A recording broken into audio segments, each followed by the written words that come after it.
As at last night, the total number of COVID-19 cases announced in South Africa is 12,074. President Ramaphosa explained last night that the lockdown measures have helped to prepare the country's health systems. Without the lockdown and the other measures that we have taken, at least, they say, 80,000 South Africans could have been infected by now. And the death toll could have been at least 8 times higher than what it is at the moment. As it stands, there are 219 people in our country who have succumbed to this disease.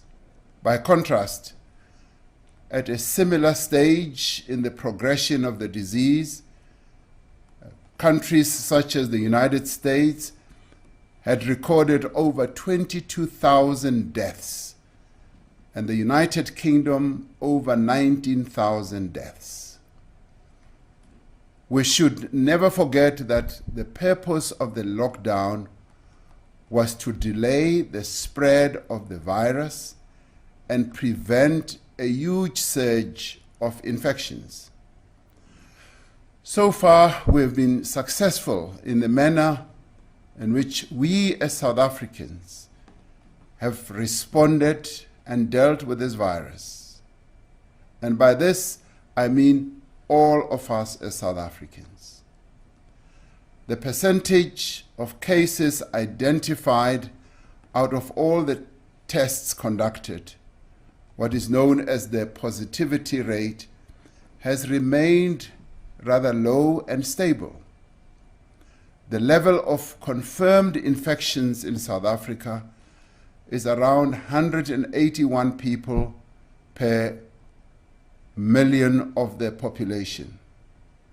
By contrast, countries such as the United States, the United Kingdom, Spain, Italy, and Singapore have been between 2,400 and 4,600 coronavirus cases per million people.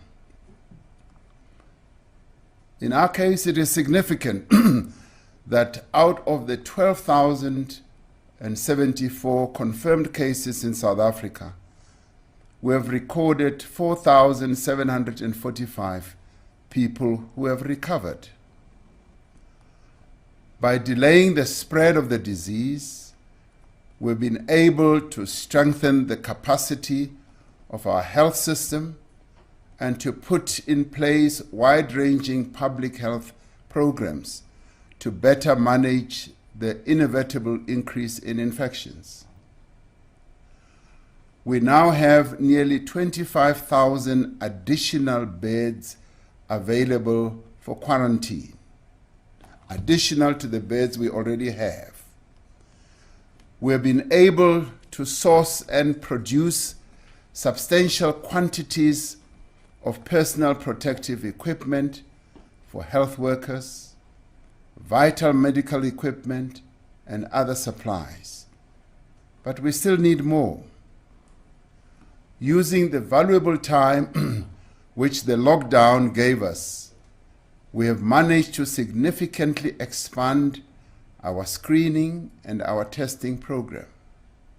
In all, our field workers have now screened over 9 million people in our country, and we have conducted nearly 370,000 coronavirus tests. This is the largest and most extensive public health mobilization in the history of our country.